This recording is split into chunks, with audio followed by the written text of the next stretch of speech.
magandang tanghali. Kumikinang na ula, Diego Bandido.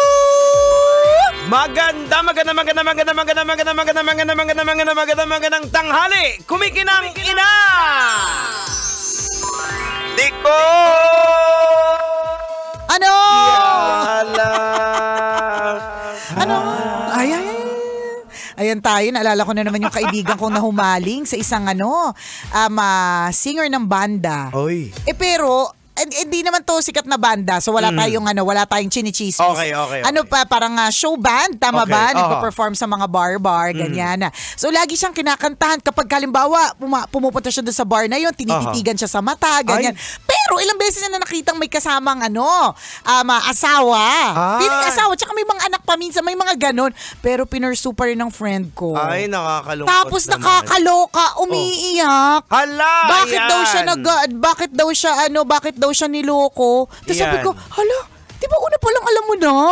Ito naman pa-victim pa. Correct. Tapos nagalit sa akin, ba't hindi ko daw pinampihan? Ayan. Ang moral lesson, Ay, nako! huwag magkwento kay Nicole. Totoo. Kasi kinikwento ko sa radyo. Huwag ka magkukwento sa akin. Nasusplok ko na wala sa oras, di ba? Hindi, pero minsan kasi nahuhumaling tayo din sa magandang boses. Nahuhumaling madali tayong mahumaling, nahu-fall tayo sa iba't ibang mga kadahilanan. And usually yung mga kumakanta na ganyan na may pa-voicing na nakatitig pa sa mata mo habang nagigitara. Correct. Di ba? Talaga namang mai-inlove ka ng bonggang-bongga. Pero una sa lahat, walang problema ma-inlove. Actually, kung may asawa rin siya, wala namang problema. Basta wala kang gagawin. Yung humanga ka sa kanya. Dahil magaling normal yun. Normal yun. Talagang marami po tayong kinahuhumalingan ng mga magagaling na banda, kumakanta, di ba? Na wala naman talaga tayong ginagawa para sirain yung pamilya niya.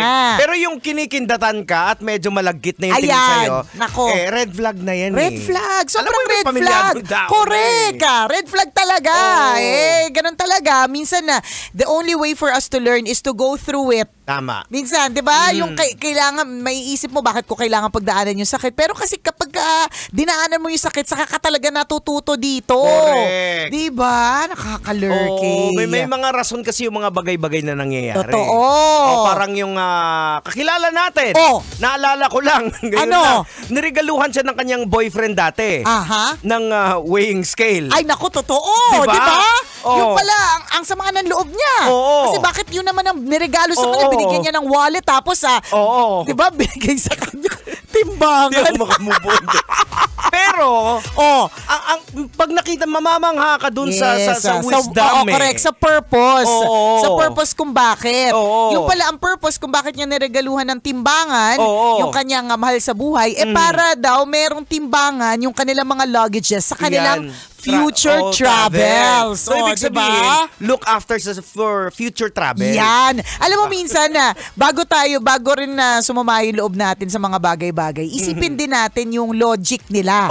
Diba? Logican mo yan, sabi nga ni Diego Bandido. Diba? Parang, diba ano ba yung logic bakit siya nagagalit? Ano ba yung dahilan bakit ito yung binigay?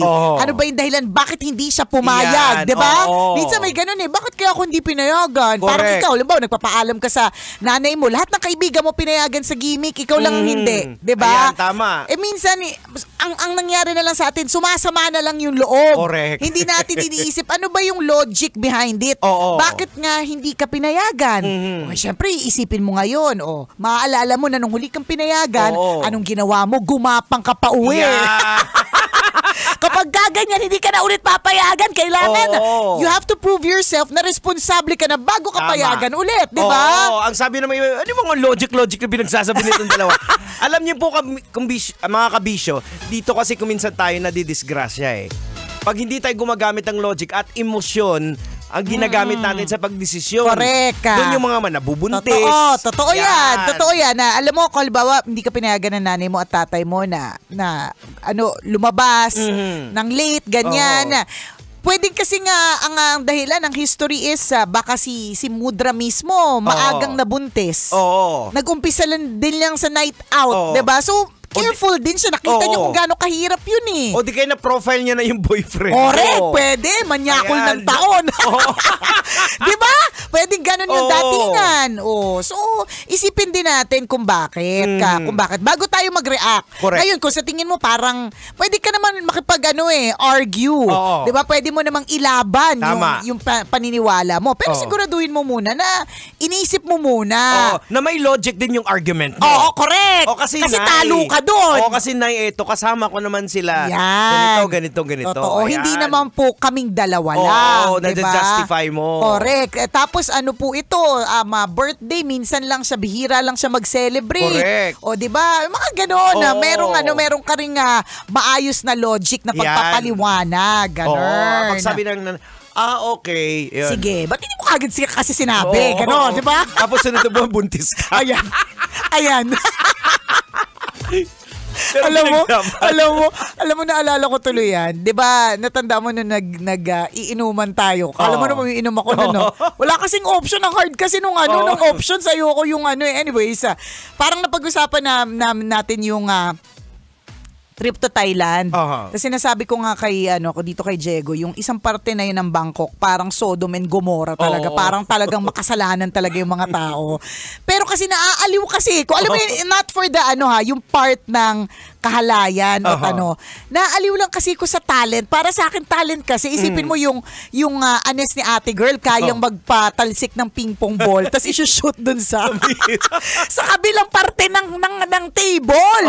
Diba? Isipin mo kung gaano kala kasi may tunog pa yun. Basta parang may pagtunog yun na paghigop. Parang tunog. Sinubukan ko mag-sound effects ng higop. Hindi ko nagawa, parang nabilaukan.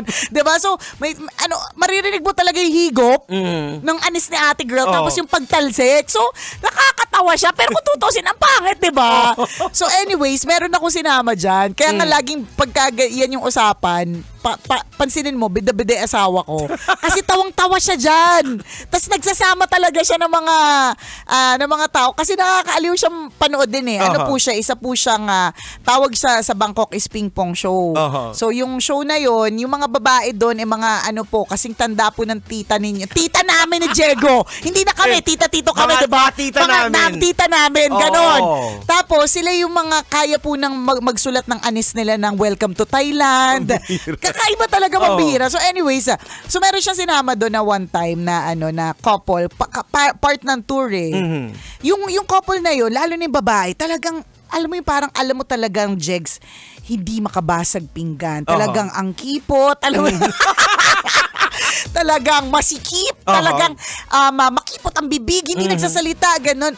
Sabi sa'yo, pagkatapos din ng after 1 month, buntis, pagkatapos na nanonood ng show na yun. Hindi pa sila kasal, pambihira. Nakakaloka. So yan yung sinasabi natin. Alam din ng mga magulang natin, let's say, pag hindi tayo pinayagan, alam na, kilala ka nila Alam nilang kulang pa yung disiplina mo. Madali kang ma-impluwensyahan. Nakapanood ka lang, gagawin mo na, ganon. Actually, yun ko minsan yung rason kung bakit hindi ka pinapayagan, hindi dahil kung sino yung kasama mo, kundi dahil ikaw mismo kilala ka na magulang correct, mo. Totoo. Na yung mga decision making mo, medyo sablay. Correct, di ba? At kailangan patunayan mo din yung yung sarili mo sa kanya para naman the next time payagan ka kasi hindi naman pwedeng laging hindi pinapayagan. Dapat din naman mga magulang pinapa-experience din natin sa mga junakis natin. Yung mga dapat nila ma-experience. Dapat balance lang. Correct. Ako unang magtuturo sa anak ko paano uminom Kung trip niya na, kung ready na siya, go. Turuan kita, di ba? Para maintindihan niya na, sabi ko nga sa anak ko, magkaiba yung inom na halimbawa, yung inom na social drinking. Diba? At yung inom na walwal. Oo, merong inom, sabi ko, tingnan mo yan si boss. Yung isang bote niya halos binabasa niya lang yung bibig niya. Oo, kasi more on kwento lang talaga. Hindi talaga siya nagpapakalasing, di ba? Yun yung social drinking. Yung nandun ka sa inuman, not really para to get drunk or para mabangag, kundi for the kwentuhan, di ba? Yung ganun. So, yan. Mahirap kasi kung una nilang matutunan is yung walwalan. Totoo. Kaya hindi ka agad pinapayagan. Alam mo kung bakit hindi ka rin papayagan? Kasi dating walwalera yung magulang mo, alam nila yan. Tama. Alam nila yan. It takes one to know one, di ba? Yes, na pag nagwalwal ka ng sobra-sobra, yun ang ikakapahamak mo. Totoo. Alam mo, ang iniiwasan nila. Correct ka. Meron akong isang kaibigan, yan na naman sa pagkwento ng mga buhay ng mga kaibigan ko. Na nung siya ang nagturo sa anak niya na uminom eh. Kumbaga parang feeling niya, nagiging curious na yung anak niyang babae, lalaki to yung daddy, tungkol sa drinking, nagtatanong na tungkol sa mga ganyang eksena. Sinamahan niya talaga. Tapos siya yung nagturo. Tapos as in tinuro niya Jex yung yung parang iba't ibang uri ng alcohol. Okay. Ethyl, isopropyl, charot. Tinuro niya whiskey, kung anikman, para malaman ng bata kung hanggang saan yung tolerance niya o alin yung magiging okay sa kanya. So para the next time na pinapayagan siya, alam niya na kagad ano lang yung pwede niyang inumin. Tama. Diba? Kasi nadidisgrasya din kuminsan yung sa pagbuyo ng mga kasama. Totoo lakas. Kaya correct, lakas magbuyo, di ba? Lalo na pag andyan na yung adrenaline. Yes, yung napapump na. Tama. Correct, yung yung energy of the place. Kasi ang taas ng enerhiya ng mga tao, parang masaya. Correct. Yan yung mga Jex, yung napapahamak na take it off.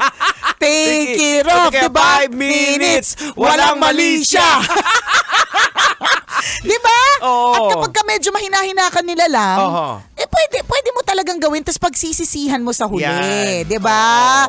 So, kailangan na maging responsable tayo. Again, kapag hindi pinapayagan, meron naman talagang dahilan. Diba? Tapos maganda kapag ka natuto kang uminom na kasama mo yung mga magulang mo eh. Kasi at least, alam mo sa sarili mo na hindi ka nila talaga pababayaan, makakauwi ka na maayos. Tapos ikaw din sa sarili mo, alam mo na uulit, nakakatakot, ganito pala yung effect. Correct. Ganun, di ba? Actually, yung sabi na hindi na ako inom, ilang beses ko na rin nasabi dati yan eh. Ako never ko sinabi. Kahit nagsusuka na ako, hindi ko yung parang sinusumpa ako, hindi na ako ulit iinom, hindi ko sinasabi. Yung susuka ka na, wala ka nang isusuka. Kasi ang pangit ng pakiramdam niya, tapos gutom ka na, hindi mo maintindihan. Parang aso ka na naglalaway na lang. Pero 'di ba? Iinom ulit. 'Di ba? So yun naman yung maganda din. Kapag ka na-experience mo yung suka na parang wala ka na maisuka, yung dehydrated ka na parang hindi mo na maintindihan, sa susunod na iinom ka, sakto na lang. O kaya alam mo na dapat kung ano yung limit mo. Ganun. Kaya nga, hindi rin joke ang tinatawag na sunog baga kasi literally dahil sa sobrang inom, nasusunog din talaga yung baga. Correct. May mga nasusunog na, speaking of baga, yung isa kong kaibigan. Ayan na naman. Yung isang kong kaibigan, nahuli niya yung anak niya may lighter. Nako! Kasi sabi niya, nako! Syempre, yung anak, kung ano na naman yung mga dahilan. Saka klasiko yan. Ayan. Paano napunta yan dyan? Hindi ko alam bakit may ganyan. So, syempre, bilang nagyoyosi itong yung friend ko, alam niya na rin yung mga rasong yan kasi ginamit niya na rin yung mga rason sa magulang niya. Alam mo, pinagawa niya sa kanya, sabi niya, ganun gusto mo talaga ng yosi, ha? Di ka talaga titigil dyan, ha? Na-curious ka pa talaga. Alam mo, Jigs, pinag-ano niya, 8. Talaga? 8. Sabay-sabay? Sabay-sabay. Ito, sindihan mo. Sabi ko to sa kaibigan ko, di ko sure kung hindi yan child abuse. Nakakaloka, pero in fair, umubo-ubo, ayaw na niya. Parang ganon. Ay, mas matindi yun sa pinsan ko. Tingnan mo. Kasi nahuli siya ng chismoso. Wala ka sa pinsan ko. Nahuli siya ng kapatid niya na military. Bata na yosi din. Nag-yosi. Alam mo, pinayosi sa kanya yung isang kaha. Tapos lahat ng abo pinalagay sa may tubig. Okay. Tapos pinainom sa kanya yung tubig. Oh my gosh. Ayun, nasuka. Ang lupit. Grabe. May mga ganyang disiplina eh. Meron. Actually, may ganong klaseng disiplina na wala silang pakialam kahit medyo mapahamak ka basta matuto ka. Okay, hindi ka na magtaka bakit naging ganito ako. Kasi sa pamilya namin ganon. Ganon sila magdisiplina. Naranasan ko na dati itinali ako sa poste. Tapos nalatiguhin ka.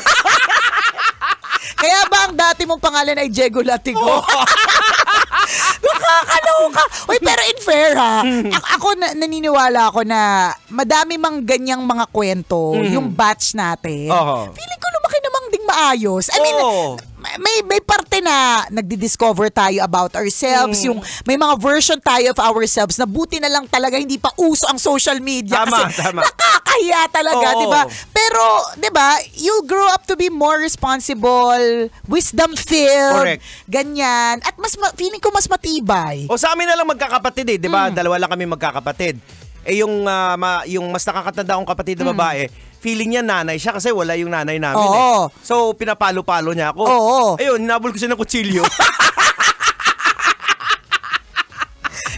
Kasi yun ang pamilya namin. Diba? Kung ngayon yan nangyari, naku, tulfo kayo, friends. Tama.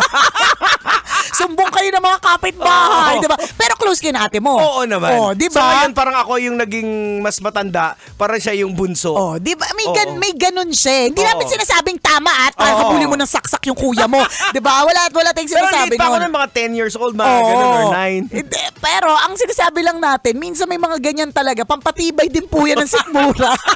Tsaka ng damdamin. Tama. Kasi mas lalo pa ngayon kasi mas harsh yung world. Diba? So kailangan tibayan lang. Ganon! I know. Oras natin! 12:39. Ako pang kumikinang na ulo, Diego Bandido. At akong kumikinang ina mo, Nicole Ayala. Kailangan pa bang i-memorize yan? Basic! Kailangan pa bang i-memorize yan? Love Radio Basic!